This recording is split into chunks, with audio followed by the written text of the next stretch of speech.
Well, good evening, and thank you very much for coming out. My name is Wayne Chu. I am the manager of the Poverty Reduction Strategy Office here at the City of Toronto. I will be acting as your Master of Ceremonies for tonight. Before we begin, we'd like to respectfully acknowledge that we are meeting on the traditional territory of the Mississaugas of New Credit First Nation, the Haudenosaunee, the Huron-Wendat, and home to many diverse Indigenous peoples. We are very pleased to welcome you here to City Hall in the Rotunda for the inaugural Tackle Poverty TO Speaker Series event on quality jobs and livable incomes. These sessions are an important opportunity to generate bold ideas to set the stage for the next phase of our poverty reduction strategy for the next term action plan. And in a few moments, we will be describing how this event will unfold. But without further ado, I would like to welcome our host for this evening, Councillor Joe Mihevc, City Council's Poverty Reduction Advocate, to kick things off. Joe Mihevc. We do have a bio, so I do want to sing your praises first before you come up. Focus on the work. There you go. So as you know, Joe Mihevc is a city councillor here for Ward 21, St. Paul's West, and was recently named the Poverty Reduction Advocate for the city. As a city councillor for more than 25 years, Councillor Mihevc has worked tirelessly to make Toronto a more accessible, healthy, and fair city. Thank you. I'm very excited that we are beginning this very serious conversation, the deeper dive, as I sometimes call it, around poverty reduction here in the city. But to basically maybe contextualize tonight. So how does this fit into the bigger picture? You may remember that in 2012, 2013, we started with asking staff to get a poverty reduction strategy ready. And so they did that work, and that eventually made it to the new City Council in 2015. And it had a whole bunch of something like 80 recommendations in 5 key areas. And those areas were housing, quality jobs, transit or transportation, community services, and I forgot one, food security. Thank you very much. And that was, well, to put it in lay language, I would call that poverty reduction 1.0. So now we've had one term of work behind us. We've just passed the budget for the City of Toronto. So we're done the first phase. It was a 20-year strategy. We've done phase number 1. And some people think that we could have done more. Some people think that we did well. We did do some good things. We got in a fair card, $1 reduction. We did some things on affordable housing. We did some preliminary work around quality jobs that someone may later on mention. We funded fully the student nutrition program. We funded a number of initiatives around recreation, adequacy of recreation for people in marginalized communities. So we did some good things. Now we have to think, okay, now what are we going to do? So the name of the game is thinking to the new term of council, which of course will be elected in the fall, and they'll start their work December 2018, so call it just starting the work 2019. They will get together, and we want a report on their desk. This is 2.0, poverty reduction 2.0. And we want to go deeper and more strategic in these 5 areas. And that's where tonight and this whole series fits in. So rather than go across the city and ask folks what they think we should do around poverty, we decided to really zone in and really focus on themes. So if you're thinking that you really want to make a contribution around food security, you're going to have to come back. I think it's next week for that conversation. And we really don't want you talking about that tonight unless you're making some strategic link. Or if you're going to want to talk about housing. And of course, sooner or later, we have to talk about housing as part of the poverty reduction strategy, but that's not tonight's focus. Tonight's focus is on quality jobs and livable incomes. And we know, I know so many folks who are just struggling under the burden of less than minimum wage or minimum wage that's now increased, We had to fight hard for that. Part-time work in precarious jobs. We know that that's out there. And that if you really want to build a city that is different than the trends that we are seeing now, where some people are making it and a lot of people are not making it, we have to look at that very seriously as a city, as a province, and as a national government. So what we're focusing on tonight is that aspect of jobs. And I'll tell you this as well. It's funny because I was deeply involved in 2012 conversations, and of course we have lots of conversations. When I ask people, what is the key thing that we should be doing around poverty reduction? You know the first thing that people say? It's not housing. They don't say housing as the first thing. They say, we want a job. We want a job where you can make a decent dollar to raise themselves and their family.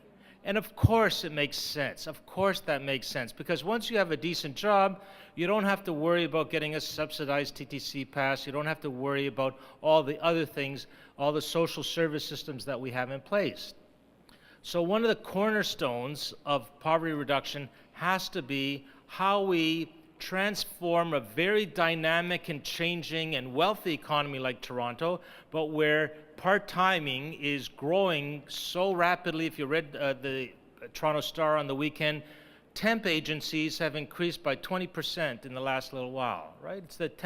It's the part-timingization, which is not a word, but it is now, of everything. Everything is part-time, and it's making it very, very difficult for young people, especially racialized young people, especially Aboriginal young people, to basically get a job that can help them to raise themselves, find the appropriate housing, and live a decent life. So it's something that we have to struggle with. And these wonderful panelists up here are going to help us with those questions. So the basic process of the evening is, before I give it back to, and they'll go into in greater detail, is for them to spark your imagination.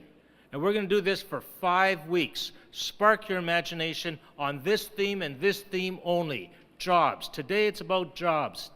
Next week it's about food security, and then we proceed from there. Get the best ideas out there. Let others as well let this seed other conversations. You might be part of a union, a community center, a group that is interested, an academic, interested in this from an academic point of view, and you may want to have a conversation in your particular locale. We don't want everything downtown.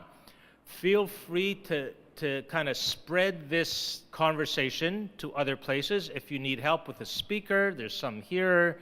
We'll help you find a speaker. You can redo this in a local setting, from one end of the city to the other end.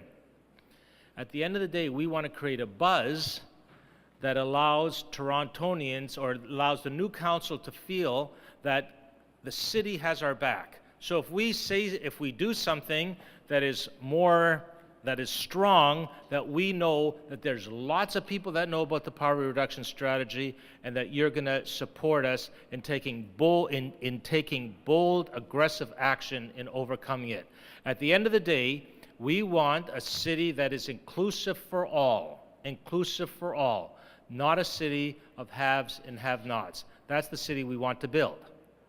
If you're part of this conversation, that's worth an applause. Sure. So to be part of the conversation as well, of course, it's worth repeating 17 times. See, that Tackle Poverty TO, that did not come lightly. We debated that for hours and hours and hours.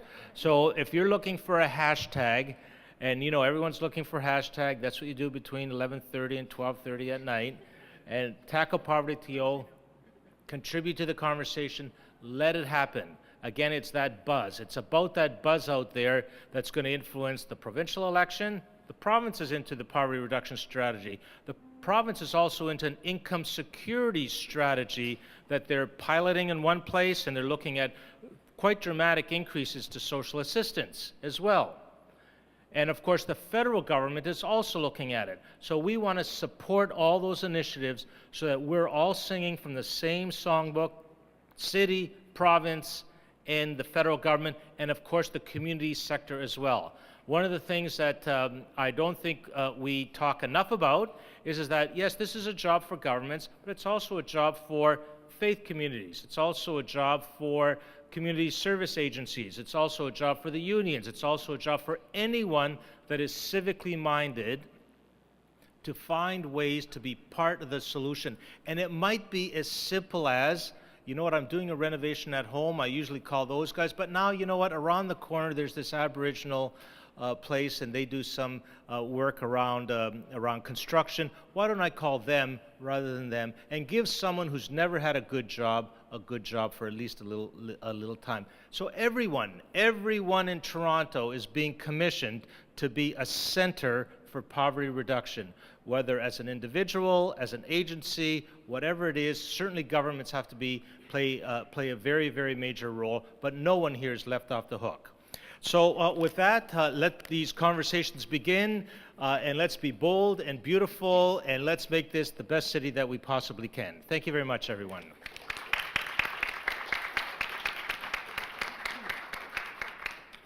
Thank you, Councillor.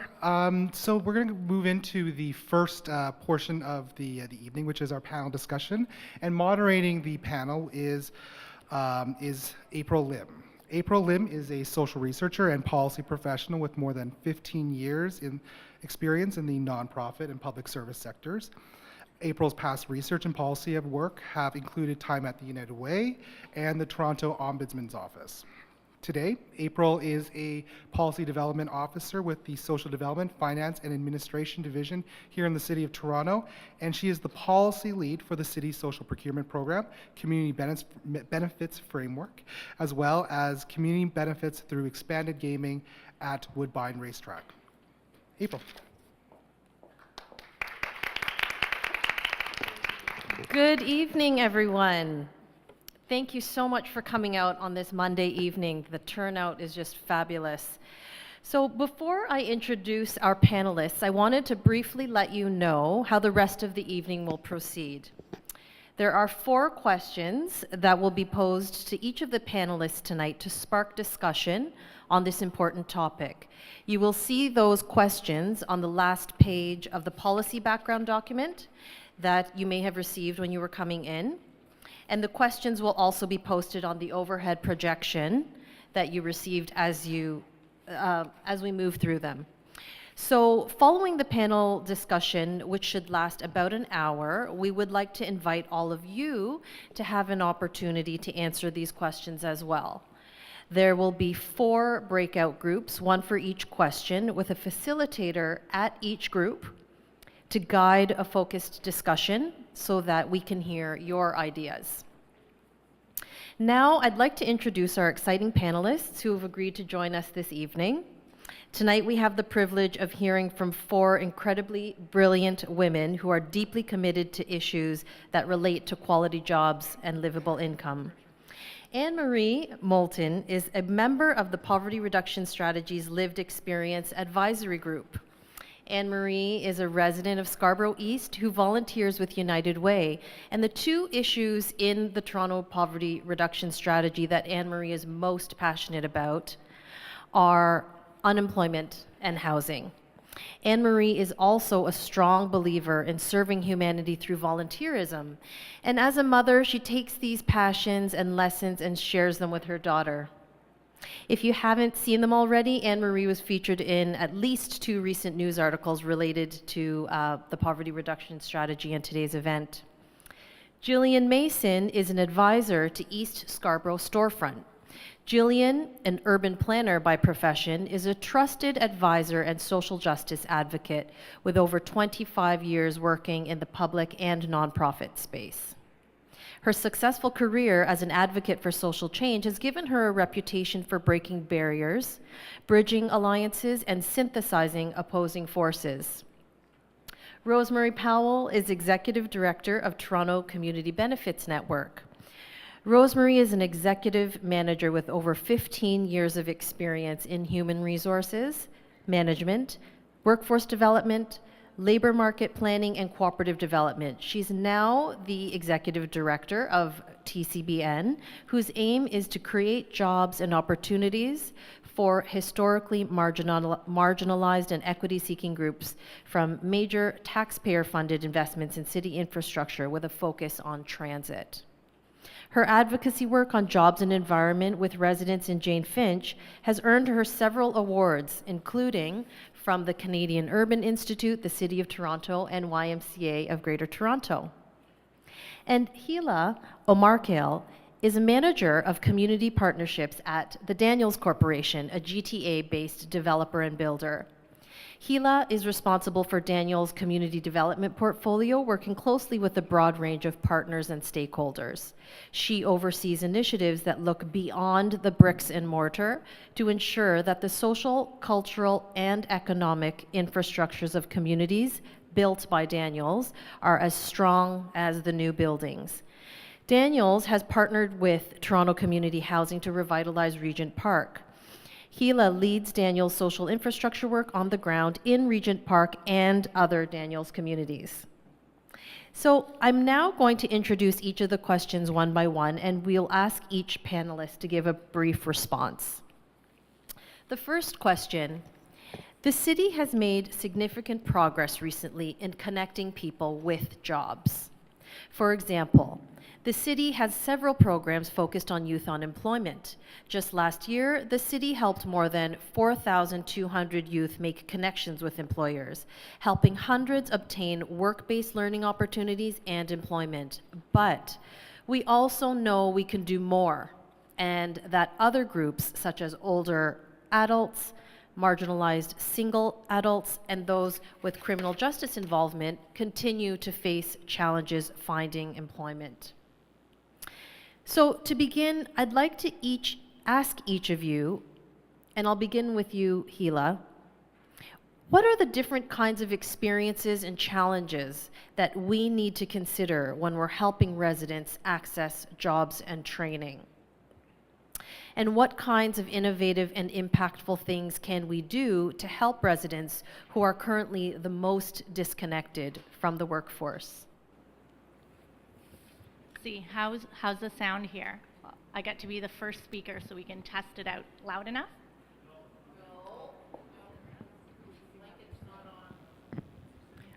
Can you take it out? It's on. How's this? Better? Perfect. Thank you.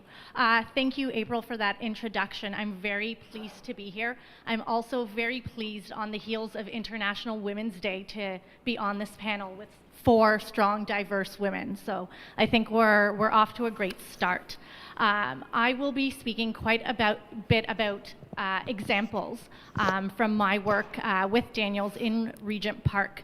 I've had the privilege to work with a number of partners and stakeholders in the community looking at local employment. That's one of the sort of principles of the revitalization in Regent Park, is how we use the revitalization as a platform to create sort of income opportunities and quality jobs for residents of that neighborhood. We started very much with youth opportunities and various youth programs. And the community identified the need for supports, capacity building, and employment pathways for older adults. So I sort of agree with the assessment that while it's absolutely critical to look for pathways and employment for youth, we also have to cast that net broader. And one of the initiatives that we're really proud of in Regent Park is one we call the Higher Learning Initiatives. And this is a partnership with the City of Toronto through the local employment centre and Toronto Employment and Social Services, the University of Toronto's School of Continuing Education, the Regent Park community, and our partners at TCH. Toronto Community Housing. And the focus of this program is actually reaching internationally educated professionals. We have a number in the city, of a very large majority, and we've all had a similar experience where you're in a cab and you hear from the driver sort of their past education and training in their home country, and how they haven't been able to access that career pathway here in Toronto. So what we've done with our partners is create not just a program, but a bursary fund to allow internationally educated professionals to meet with employment and studies counselors from the University of Toronto, identify or have their credentials assessed, identify what they need to get that equivalency in Canada, and start taking courses and training to work towards working in their field here in the city. And we've had over, I think, 70 individuals go through that program in the last number of years, and really found that it's not simply about employment, but creating career pathways for all people, youth, older adults, those with a criminal record, is that focus not only be on that end result, which is a job, but really sort of look broader and look at how we can work together to create more employment pathways. Thank you, Gila. You've mentioned a number of innovative and impactful ways. You mentioned the older adults program in region, as well as bursaries for internationally trained immigrants. These are very innovative and impactful pathways. Are there any other comments that any of the other panelists wanted to make at this time? Jillian? Well, again, thank you very much, Gila, for that introduction to the pathways. My name is Jillian Mason, as April said, and I'm here on behalf of East Scarborough Storefront. I'm an advisor to East Scarborough Storefront. East Scarborough is a marginalized community with more than 30% of the residents living below the low-income cutoff, and more than 15% unemployment. And just up the street from us, from the East Scarborough Storefront, is the University of Toronto at Scarborough. And the University of Toronto at Scarborough is looking at about $500 million worth of development. That's $500 million worth of investment in their campus over the next 20 years. So we say to ourselves, and the University of Toronto says to itself, how does somebody who is living close by, just down the street, get on the pathway so that they can find good work, good jobs that we're going to be creating in our construction and in the ultimate business activities that are going to be taking place on the campus, whether it's custodial services and food services, right up to being instructors, et cetera, administrators in the University of Toronto at Scarborough. So we actually sat down over the last year and a half, and we've been developing a pathway which shows how someone who is not currently working but living in that community can get on a path that helps them stabilize their own life, their housing, their food security, their health, et cetera, get access to training, et cetera, and then because we understand what jobs, or beginning to understand what jobs are actually going to be created at the University of Toronto at Scarborough, help them on a pathway to get the kind of training that they're going to need to ultimately get a good job at the University of Toronto at Scarborough. And April, there's several things that are contributing to this. One of them is the provincial legislation, the Infrastructure for Jobs and Prosperity Act 2015, which Rosemary will be able to tell you quite a bit about, which actually requires that anchor institutions, that these big public institutions, because they're spending the public's money anyways, that they reach out and some of those benefits go to the local community. So we are actually in the process of creating a pathway, and I'd be happy to talk more about where that's leading later on, April. Yes, actually, it's a good segue into our second question, where we're talking a bit about procurement. So one of the things that the city is doing to create inclusive economic development opportunities is through social procurement. The city's program, which began last year, is focused on giving diverse suppliers opportunities to do business with the city, as well as partnering with vendors to create employment opportunities from city projects for those who need them the most. A lot of the opportunities so far are related to construction trades. This is a starting point, but what else can we do? Are there untapped opportunities to partner or pilot new approaches? And how can the city broaden and strengthen the partnerships that we're creating to increase the number of quality job opportunities for unemployment residents? Jillian, do you want to start us off on that one? Sure, I will pick up where I left off there. So the University of Toronto at Scarborough has agreed to ensure that the jobs that it's going to be creating, a portion of them go to local folk. But having said that, they can't just sort of decide they want to do that. There are a lot of things that stand between the way they've always done things and the way that they have to change in order for more people who live locally to get jobs. Now, we all know that getting a job, and Hila sort of alluded to this, getting a job in the 21st century isn't as simple as it used to be, let's put it that way. First of all, you've got to be a master of the internet, and you've got to have good digital skills, and you've got to understand where to look for jobs and all that sort of thing. And even people who are working, whether they're working with TESS, the Toronto Employment Services, or Employment Ontario, are expected to know a great deal about labor market information and where the new jobs are going to be and what the skills are going to be that you need in order to get them and what the training is going to be, and very sophisticated stuff. So the University of Toronto at Scarborough and East Scarborough Storefront have created this pathway, designed a pathway together, and they've found partners along the way to help us to start to navigate some of that learning as we go along.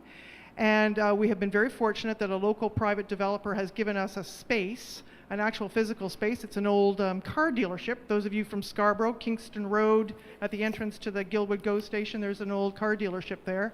And it's a building they're not going to be using for the next 5 years. And so they've said, if you want to set up a skilled trades training center right there on Kingston Road, accessible to the people in the neighborhood, accessible by public transit, accessible by the GO train, and just up the road is the University of Toronto at Scarborough. We've given you this space for the next 5 years. If you can bring together in one space, and this is what we're trying to do, this is a collective idea, is to make sure there are wraparound support. So the thing I was talking about earlier, help people stabilize their lives and keep stable in their lives. Get training that they need, maybe in essential skills. They need to improve their literacy skills so that they can dust off their reading skills so they can get better at internet skills, so they can learn some of the new technologies. And then they get access to some of the skilled trades training. So we're working with some of the skilled trade unions, and they are going to come and do training in this space. But all the while, we'll still have the wraparound supports for the folk who are looking for jobs at the University of Toronto at Scarborough. And then the University of Toronto at Scarborough is working, I know, with your team and others, and Rosemary's team, so they can better understand what in their procurement practices, what do they put in their contracts, or the way in which they advertise jobs even, that makes it difficult for people to get jobs. And sometimes they put a note up on the internet, let the local employment agencies know, and then 2 weeks later they take it down. Not enough time frame. Or with respect to the construction trades, if you want to become a skilled tradesperson, there's quite a long journey from beginning to becoming a skilled tradesperson. And so working with us to understand better what is necessary in order to get from point A to point B to point C in terms of becoming a skilled tradesperson, and then making sure they've got language in the contractor's procurement that asks the local contractors to actually hire locally. So it's very complex. It's got a lot of different players, but everybody's actually doing this already. We're just not doing it together. So it's a matter of charting the pathway in a way that we're, in my view, holding hands along that pathway. And then where we see there are big gaps or in understanding how do you get into a union, what are the skilled trades, that we start to close some of those gaps. So I think there are enormous opportunities in that respect, April, to make a big difference. And there are going to be many big public projects. There's Metrolinks, there's the hospitals, there's all the work that's going on every day in terms of road improvements, sewer and water main. There are a ton of opportunities in the skilled trades as an example, but that's something we've all got to learn a whole lot more about how to get into and how to advance in the trades in order to be able to do that. Does that answer your question, April? Absolutely. An East End Skills Training Center is an awesome, very multifaceted, complex example of a partnership and a pilot that brings together many different stakeholders. Yeah. Did anyone else have any comments they wanted to make for that question? No, we're good to go. Oh, Hila? Just sort of carry on that piece about social procurement. I know the city's made huge sort of strides in looking to procure contracts locally within the city and to social enterprises. And I believe, if I'm not mistaken, April, that there's actually a database that this city has. There is. Perfect. Yeah, there's a list of certified diverse suppliers that city staff use internally when they're making purchases? And I think, thank you. There's a definite opportunity to do that at the community level as well. So that's something that Daniels has done in Regent Park. We've really learned the power of social procurement in being out there in the neighborhood, meeting with local residents. I mean, we have an incredibly talented city, and artisan and craftspeople and folks who do construction and a whole sort of myriad of things, and to be able to identify opportunities, as Councillor Mahavik noted, in everything that we do, both within our organizations, but as community members, to bring in social enterprises and social entrepreneurs. I think we have a really strong ability to maximize the impacts of dollars we spend anyway, as Jillian noted. And, you know, perhaps as we talk about sort of bold ideas for moving forward and taking this strategy to the next step, it's perhaps looking at that at a community level. Is there an opportunity that, whether it's at the East Scarborough storefront or at our community centers or at our local employment centers, there's actually a local database of the different social entrepreneurs, artisans, construction tradespeople, I mean, you name it, caterers, that we can start going to, and within our neighborhoods start thinking at that level. And, you know, as we start talking about sparking new ideas and being bold, that's one of the challenges I'll put out there to folks who work in neighborhoods. Maybe it's a community organization taking the lead on that and finding out what skills and talents exist in your neighborhood, and working with various partners to build that database and actually sharing that with residents. And yes, keeping that pressure on organizations and companies and institutions and the public for doing that, but also finding another outlet to make sure we're sort of maximizing that reach.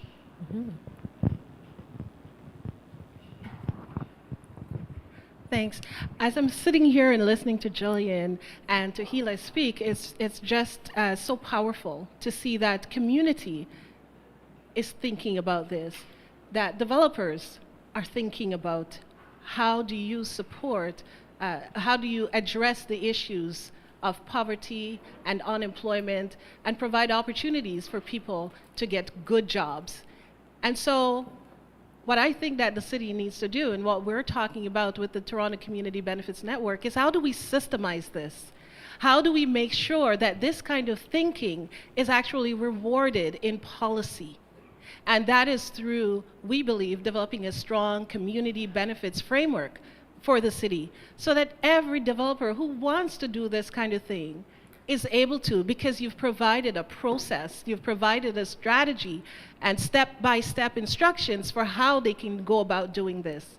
It's the same way you would provide through this strategy a systematic process for the community to be able to enter into negotiations with these developers to be able to do these things. It's not brain surgery. It's absolutely doable. And we're in a time right now that is just incredible in terms of opportunity. The government of Canada is investing over $250 billion of our taxpayer dollars in infrastructure over the next 10 to 12 years. We have a window of opportunity to actually take advantage of that. Much of the infrastructure that needs to be built are actually in our communities, our neighborhood improvement areas that have been left out, where we see that the buildings and the infrastructure, the neighborhoods are actually degraded because of years of lack of investment. Now here's our opportunity. If we're going to be building up these neighborhoods, why don't we look at a process that would include the community and the developer to be able to create those opportunities for jobs for the people living in those neighborhoods? And we have an opportunity here for the city to do that, and we want to see bold leadership from the city in developing a community benefits framework that will actually do that. So I think that's actually a really great segue into the third question, which directly addresses community benefits agreements. So as Rosemary pointed out, there's a great opportunity to leverage inclusive economic impact and growth. And the city's social procurement program does that. It systematizes those opportunities and requirements with the developers that the city works with on city procurement, large-scale procurement projects. So those requirements are now going into RFPs, they're going into tenders to subcontract to work to social enterprises to create job opportunities, apprenticeships, and so on.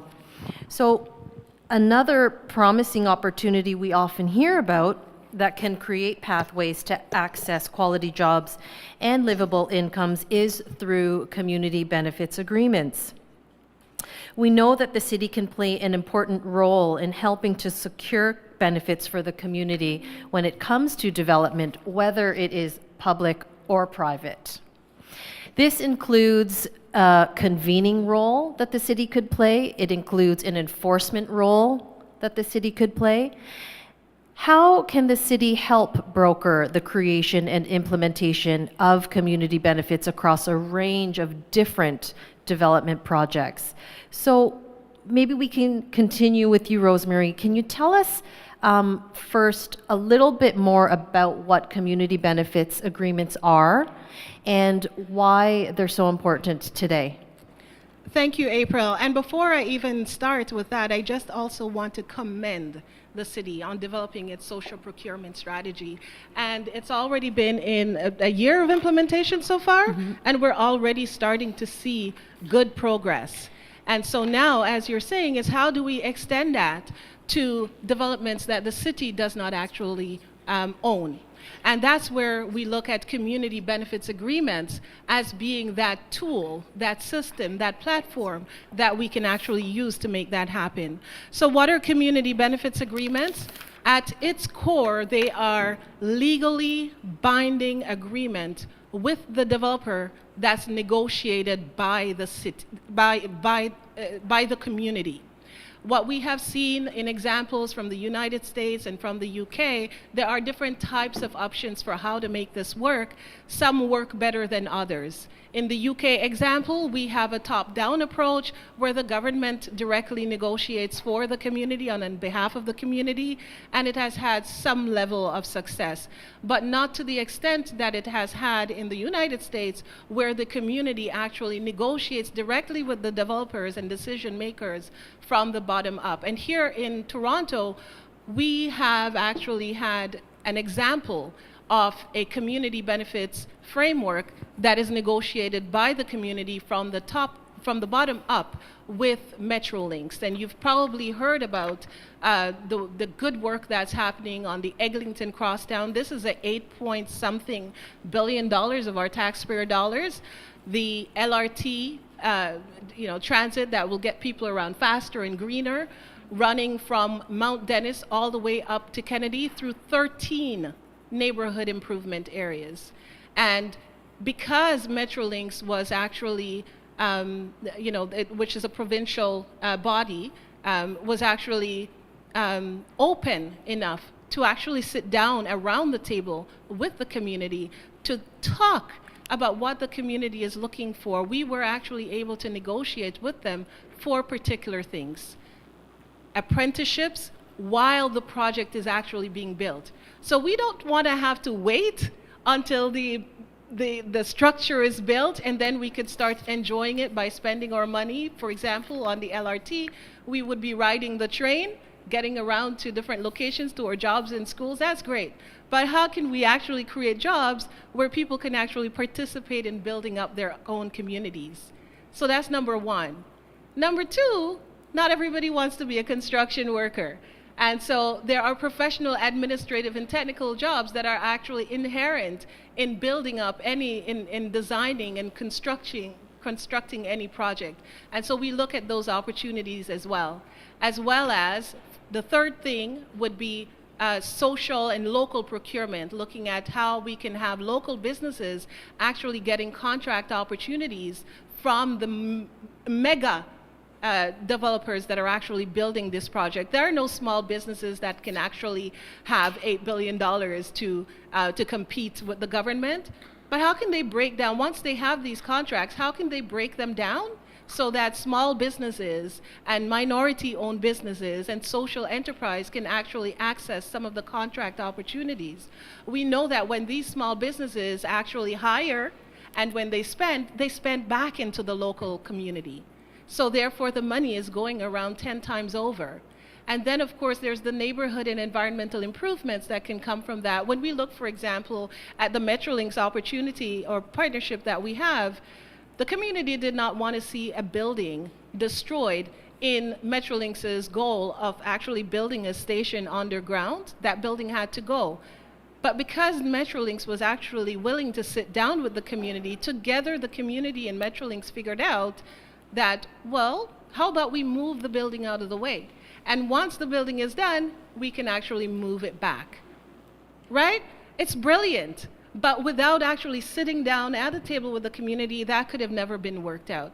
So the concept of a community benefits agreement is a legally binding contract between the community, with the city, with the contractor, where everybody spells out in writing what it is that they're going to do to include comprehensive community benefits agreement for the local neighborhood and all the people who are actually impacted by the projects. Rosemary, you've mentioned a key element to community benefits agreements, which is the community voice. And Anne-Marie, I'd love to get your thoughts around, you've had a year, almost 2 years of experience on the League, the Lived Experience Advisory Group. So from your perspective, why is it vitally important to include that community voice and that community engagement when it comes to the community benefits that communities would like to see when these developments are popping up in their local areas? I think it's very important to be part of the conversation. I don't believe that we can tackle poverty without hearing the voice of all the people. Really, poverty is not a personal issue. It's not a one-man problem. It's everybody's problem. Because we know what affects one eventually will affect all. And so at the end of the day, it's important that we add voice and we add colorful and bold voice to the conversation. It's important that when we're talking about poverty, we look at all the structures that speak to poverty. Poverty is a huge social problem. It is massive in its nature. We can sit here and we can have all kinds of conversation, but until we get to the root of the problem, we're just talking. And talk is not going to change it. I love the fact that we're here, diverse of our city. It shows diversity, it shows our strength. The multiculturalism, the reason why we exist as a city, but also why we exist as Canadians and as residents of this beautiful city. Poverty is real for a lot of people. I come from East Scarborough. I go to school in East Scarborough. I raise my daughter in East Scarborough. I do work in East Scarborough. Scarborough is my hometown. It's my turf. And when I get up, I told you the first time I had a conversation with you, the first time I saw homelessness in Scarborough, I was shocked. I didn't know that we could have such a social problem right outside my back door. And it exists, and it's real. And when I got into social justice work, I decided I was going to make this a real passion, a real goal. And I'm glad to be sitting here as part of the poverty reduction strategy process, where we're coming up with real lifetime strategies on combating poverty in our city. And I want to be that voice. I'm sitting here to be the voice for everyone else who couldn't be here, or people in this very room who don't have the power to sit here and be that voice. I am their voice. I'm the voice of the woman that I came in here today, Mato. She's from Philippines. She's from the Philippines. She's Filipino. And she's also dealing with a setback but she's here to advocate for people who are blind. She represents the blind Canadians. That's what I'm talking about. We're all in this together. And so it's important to be that voice. It's important to have these bold, honest, and transparent conversation where we're talking about working together strategically to end, if not completely remove poverty from our social structure and to remove poverty from our city, because until all people are able to do well, our city will not be vibrant, our city will not be the kind of city that the world is hearing about but doesn't really exist in reality. So we really need to change that, and the only way we can change that is through conversation.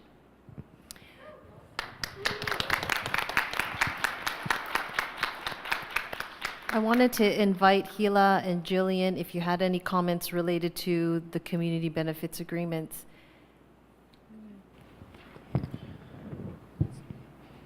So I would like to pick up on the power of the city. One of the observations I would make is that many of the folk that you see sitting at this table, to some extent, we're taking on the role that with my Master's of Public Administration degree and my degree in urban planning, I always thought government did.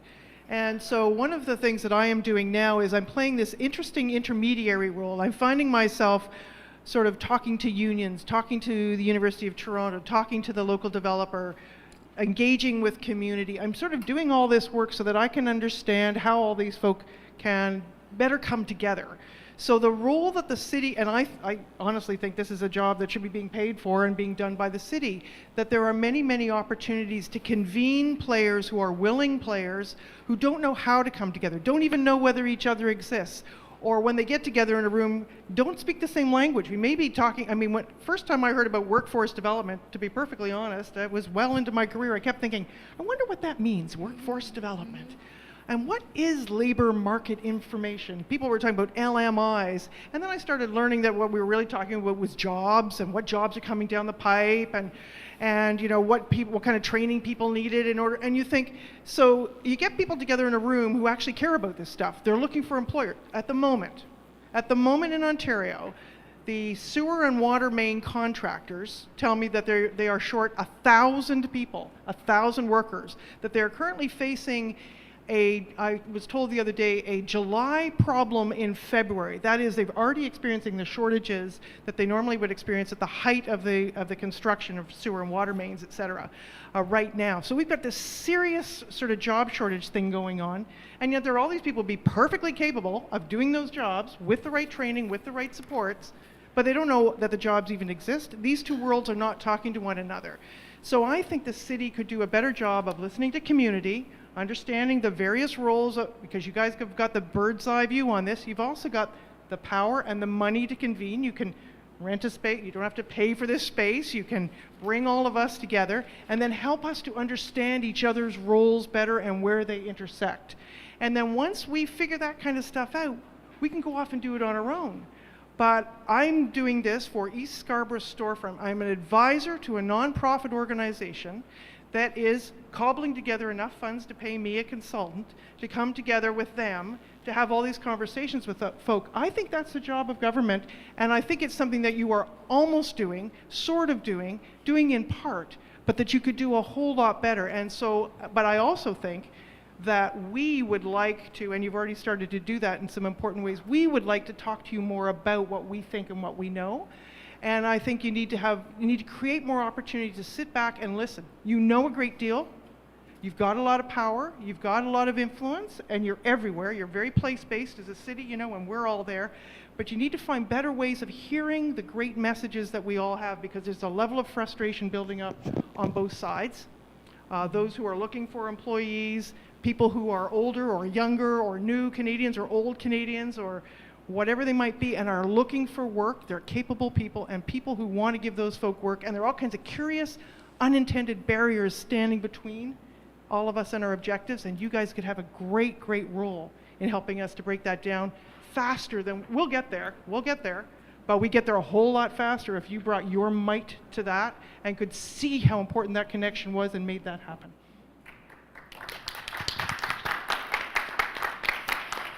So it brings us to our last question, which is actually about big, bold ideas. And I think that you've already stated one right there, Jillian, about the city playing a stronger role in convening the players, all the players, to the table speaking the same language and getting the agenda moving. Ultimately, the reason that we are here having this conversation is because we want to highlight those big, bold ideas that will make a difference in helping residents access quality jobs and livable incomes. So, to conclude this conversation, I want to ask each of you, what is the one big or important idea that we should leave with here tonight?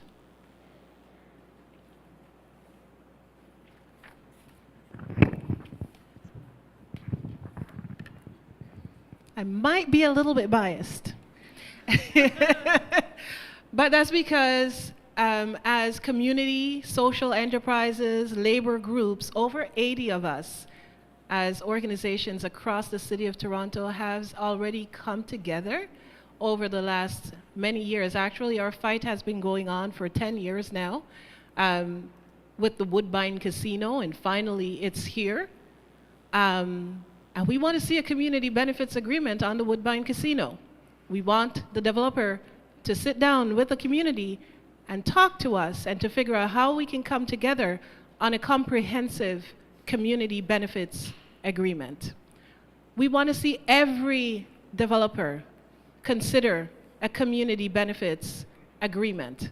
We want to see community benefits agreements in policy. It's already starting. We need to cement it. We need to strengthen it at the municipal, provincial, and federal level. We can have every infrastructure project that is being built at a decent enough scale that would have a community benefits agreement ingrained in it.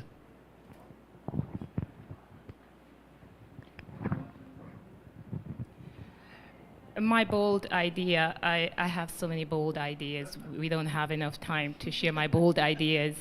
But my biggest bold idea is what I'm doing through the Poverty Reduction Strategy Office. And that is really to look at the processes and the policies and where and together we can add voice to systemically changing some things at not only grassroots level, but holistically as people of this beautiful, vibrant city where, like I said, we can all do well and better our city. But if I was going to leave one bold idea for this piece of the conversation, since the conversation carries on for me, at least, I will continue this conversation because it's my civic responsibility, is that we need to consider mentorship.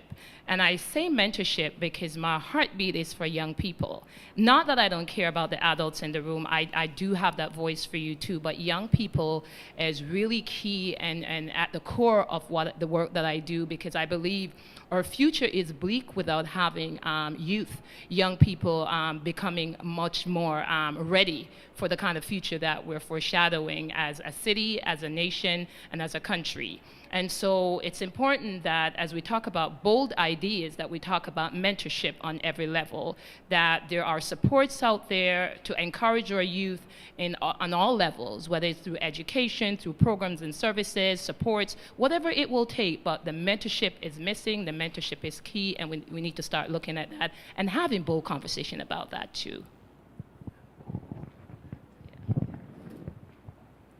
Mine may not be so bold because I think it's something we're already doing and something the city's doing, but something I would like to see more of, and I think we do have an incredible opportunity for in this city, and that's partnership. Realizing that this is not just for the city to go it alone, or for the developers, or for the private sector, or for the community, but there's a real opportunity for us all to work together and bring our sort of strengths to the table. What I've seen in my experience is whether we're doing an employment program for internationally educated professionals or for young people to get them into the corporate sector, or with the trades unions. There's always a certain clout that comes with having the city at the table. And it makes that program not only much more reputable, but it gives us the opportunity to replicate it across the city, to take it from Regent Park to Lawrence Heights to East Scarborough to Alexandra Park. That transfer of knowledge through these partnerships is a real sort of key piece that, or key role that the city could play. So it would be great to see more of that. What I find about partnerships is most of the time it's not about reinventing the wheel. You take what you have, and in every neighborhood you adapt it. You bring in a new developer that may have other connections. You bring in the community, which may have other priorities. Maybe for them it's not so much about construction, but it could be about retail or administrative jobs. But really look for those opportunities where we're not going it alone, because I think that's how we maximize impact. May I? So I echo what the ladies before me have said, and I just say one last thing that sort of wraps up the point I was making earlier, which is that I've learned from very wise people that in the end it's all about relationships. And so the extent to which, even though you have structures and policies and programs and funding and guidelines, the extent to which the city, and that builds on your point, Gila, as well with respect to partnerships, the better we know each other across our various boundaries, the better it is, the better we will work together and understand that your win is my win. To Anne-Marie's point, we all win. So it's all about relationships, relationships, relationships. The degree to which you can help us get better at those across all these various so-called divides, the better off we'll all be. Thank you. Thank you. Thank you for that amazing, enlightening discussion. Please join me in giving a round of applause for our speakers tonight.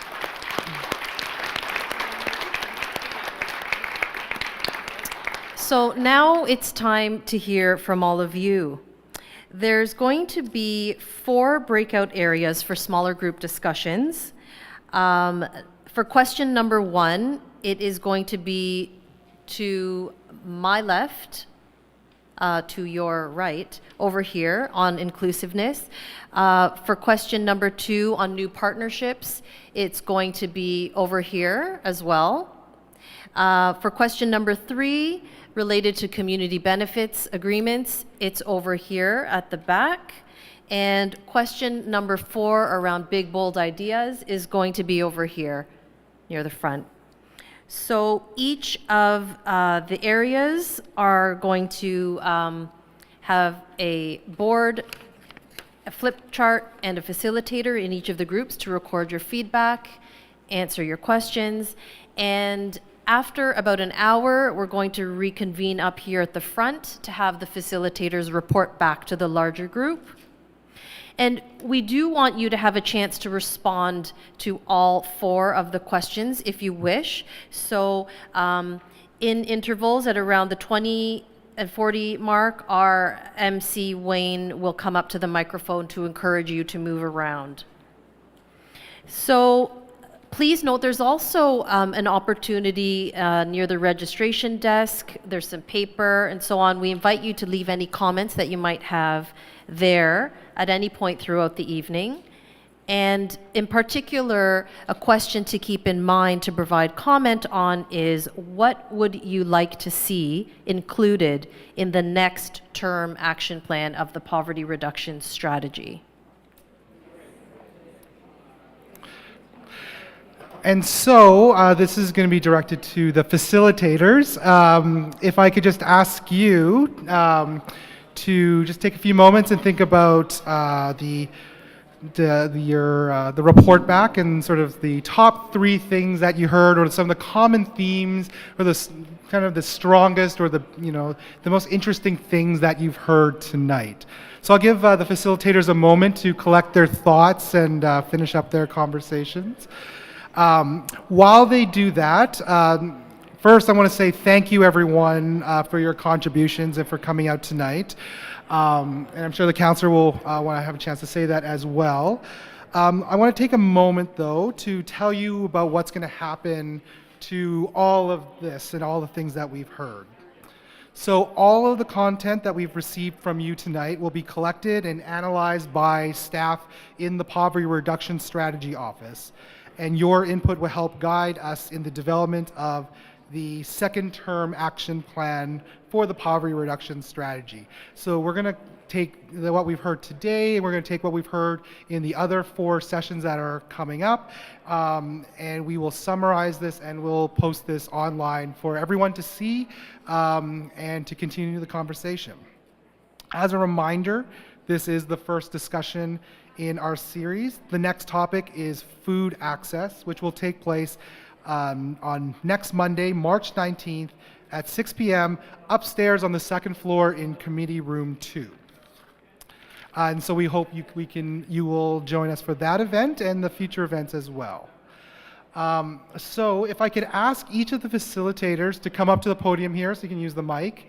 And we'll do a quick report back on what we've heard to date, and then we'll finish up the evening. So,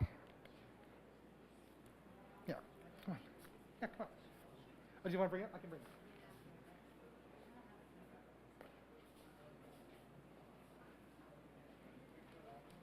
Great.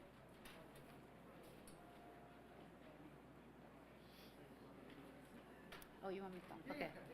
Hi, everyone. I'm Laura, and I'm currently working with Toronto Employment and Social Services, and we had really engaging conversation in regards to the last question, which was around the big idea. And the nicest things was that people were extremely inclusive, and all groups were very involved. And some of the most interesting and most brought up aspects was improving and enhancing the fair wage policy. We had quite a few recommendations in regards to that.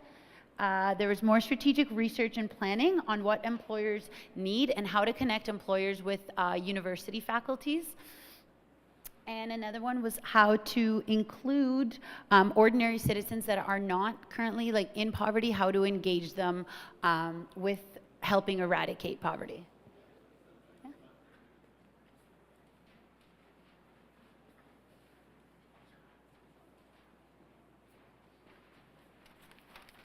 Hi, I'm Larissa Deno. I work with the Economic Development and Culture Division here. We were looking at ideas for how the city could gain more partnerships with businesses, institutions, and other organizations to create employment opportunities in the city. Had a lot of great input into this, so thanks so much. The first message that we heard was that corporations need to participate more in creating more jobs for a variety of people within the city, and to understand that these types of programs are not charity. Another great idea was that we would work with the various programs like Ontario Works and various settlement services to allow newcomers to our country and our city to gain experience through some innovative looking at these different programs and how they can interconnect. And another great idea was that we should use our local councillors, who should be talking to their neighborhood constituents on who their favorite businesses are and why the city should be working with them. So I think that's about it, but I'll give this to you, Wayne. Thank you.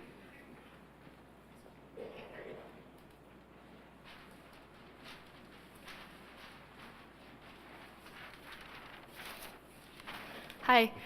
So the question that we had at our stand was about community benefits, so what the role of the city was in terms of managing and encouraging more community benefits programs, and also what they can do to get private sector, nonprofit, and institutional actors involved in these programs as well. So the first bit of feedback we had was that people would really like to see more direct community involvement in community benefits programs. So oftentimes the community is not necessarily consulted about what kind of benefit they want. Is it a new park? Is it a community center? Is it more jobs? You know, what's the actual local need that citizens have identified? And the second, jumping off of that, was especially in terms of some programs such as the Section 37 community benefits programs. It's often the case that The benefits aren't necessarily distributed evenly throughout the city. So a more systematic procurement of funds would be a great option to go with. And then in terms of pulling on board private sector, nonprofit and institutional partners, we identified that it would be great to have sector champions. So instead of perhaps the city organizing all of these programs individually, that there could perhaps be a sector champion that could leverage their existing relationships to encourage more of these programs. And then finally, the idea that community benefits should be more sustainable. They should be more long-term. They shouldn't be a one-off like they currently are now, and that we need to look for ways to make sustaining and lasting impacts.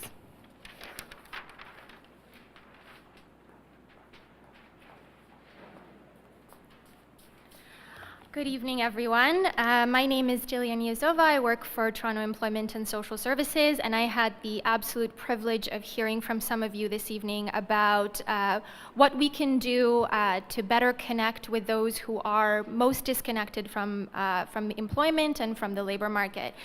So I heard some really wonderful things. I'm going to highlight just a couple of them. So one thing that I heard very clearly was that there are not enough opportunities for some folks who are having particular barriers. So older workers, newcomers, women, people with disabilities are feeling, youth are feeling a particular number of challenges that we need to be addressing more carefully and more thoughtfully. One of the ways that we could do this is by incentivizing both people who are unemployed, so creating opportunities and rewards and funding for those folks, as well as advocating for employers to take them, even though they may not be the sort of perfect mold of who they would like to hire. Another thing that I heard very clearly was that we as the city could be doing a better job at coordinating our services. So one idea is, where do people go? Where are they already? We should bring the services to those places so that they can connect easier and better, and we can work a little bit better to make those services accessible. Another thing that I heard very clearly is that people who are working today have a lot more challenges in terms of mental health and social isolation. So contract workers, for example, really need a little bit more support, like spaces to come in between work while they're looking for work, where they can talk to one another, where they can support one another. So bringing in more peer-based support to help navigate some of those services and empower people to keep looking for work and keep trying and keep upskilling.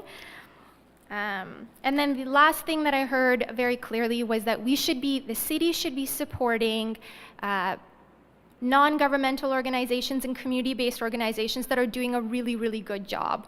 And we should identify those, and we should scale them up, and we should support them, and we should make sure that they're distributed equally throughout the city. Thank you.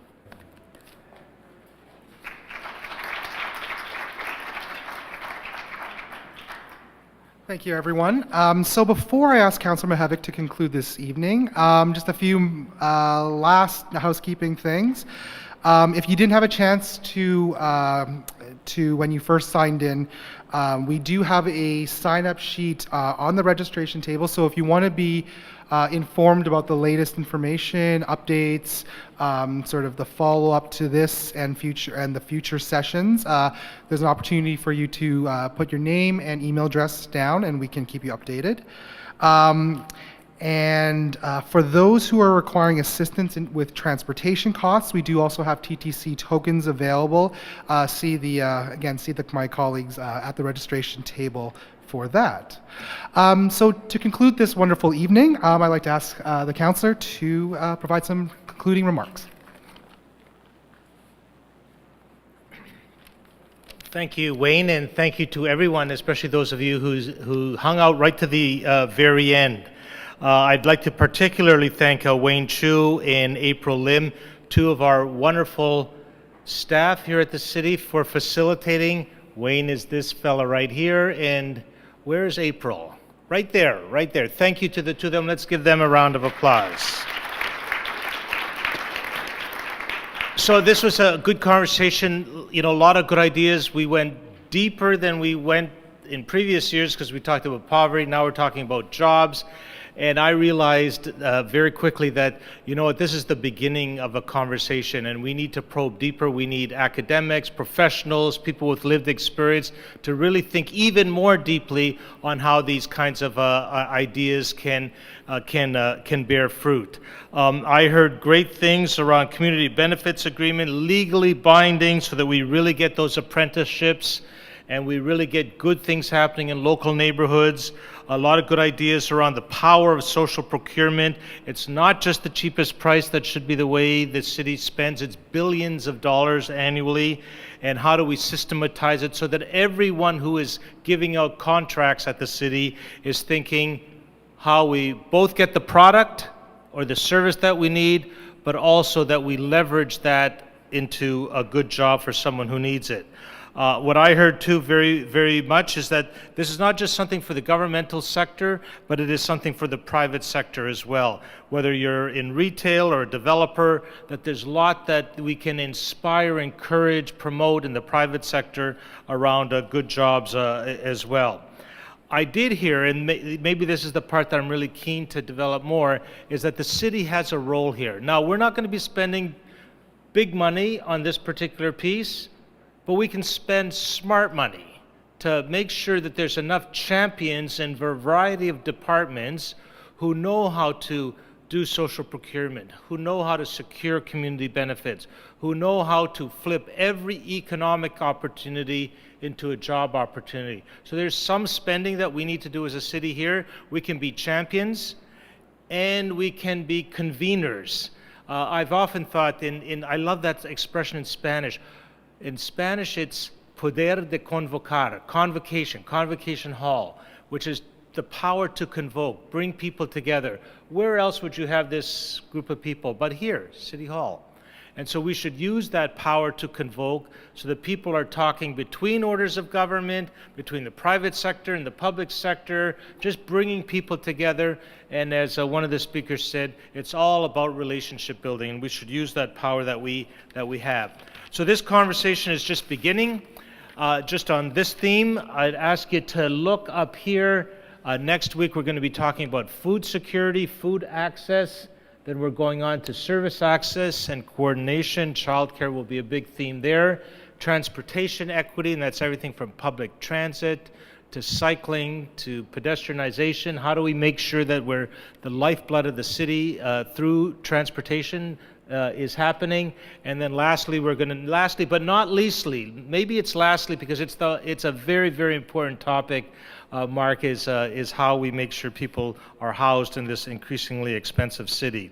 So thank you to all of you for participate. Also, let the conversation continue as you have. By the way, we trended #2 on Twitter. I guess that means something. That's a good thing, isn't it, that we trended on Twitter, #2? So keep the conversation going at Tackle Poverty TO. Have a good night, everyone. Thank you for coming and supporting this conversation.